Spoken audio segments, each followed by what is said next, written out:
आज हम आपको एक ऐसी सच्ची कहानी सुनाने जा रहे हैं जो आपके रोंगटे खड़ी कर देगी। 14 अगस्त 2005 को ग्रीस के एथेंस शहर के आसमान में एक यात्री विमान खामोशी से चक्कर काट रहा था। 2 घंटे से यह किसी भी कॉल का जवाब नहीं दे रहा था। क्या यह हाईजैकिंग थी, आतंकी साजिश या कुछ और? आइए इस रहस्यमय घोस्ट फ्लाइट की सच्चाई जानते हैं। तैयार हैं? तो चलिए शुरू करते हैं। 14 अगस्त 2005 साइप्रस का लारनाका हवाई अड्डा।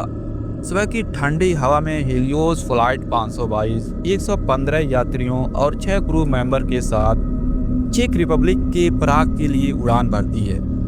रास्ते में एथेंस में रुकना था। ज्यादातर यात्रियां छुट्टियां मनाने निकले थे और माहौल उत्साह से भरा था।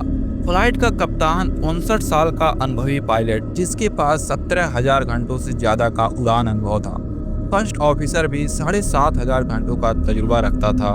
सब कुछ सामान्य लग रहा था, लेकिन जैसे ही विमान 12,000 फीट की ऊंचाई पर पहुंचा, कॉकपिट में एक तेज अलार्म गूंज उठा।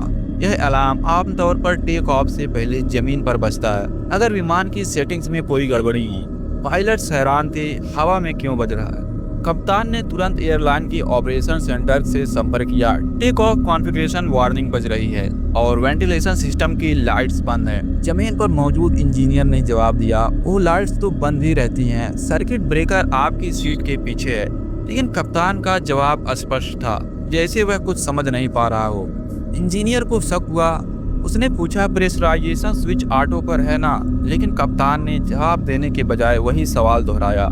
इसी बीच विमान के अंदर ऑक्सीजन मास्क अचानक नीचे गिर गए। यात्रियों में हलचल मच गई, लेकिन कुछ ही मिनटों में सन्नाटा छा गया। विमान 34,000 फीट की ऊंचाई पर ऑटो पायलट मोड में चक्कर काट रहा था। निकोसिया और एथेंस के कंट्रोल टावर ने बार बार संपर्क करने की कोशिश की, लेकिन जवाब शून्य। आखिरकार ग्रीक वायुसेना ने 2 F-16 जेट्स को विमान का पीछा करने के लिए रवाना किया। सुबह 8:30 बजे जब जेट्स विमान के पास पहुंचे तो पायलट ने कुछ ऐसा देखा जो रोंगटे खड़े कर देने वाला था। कॉकपिट में कप्तान की सीट खाली थी। यात्री केबिन में सभी लोग अपनी सीटों पर बेजान बैठे थे, चेहरे पर ऑक्सीजन मास्क लगे हुए। वह हेडफोन लगाकर कंट्रोल पैनल पर कुछ करने की कोशिश करने लगा, लेकिन कुछ ही पल बाद विमान का बायां इंजन बंद हुआ। विमान तेजी से नीचे की ओर झुका। सुबह 9 बजे से पहले दूसरा इंजन भी बंद हुआ और विमान एथेंस के उत्तर पश्चिम में पहाड़ियों से टकराकर पूरी तरह तबाह हो गया। सभी 121 जिंदगियां खत्म हो गई। जांच में एक चौंकाने वाली सच्चाई सामने आई। हादसे की जड़ थी एक छोटी सी मानवीय गलती। पायलट से पहले इंजीनियर ने प्रेशराइजेशन स्विच को मैनुअल मोड पर छोड़ दिया था।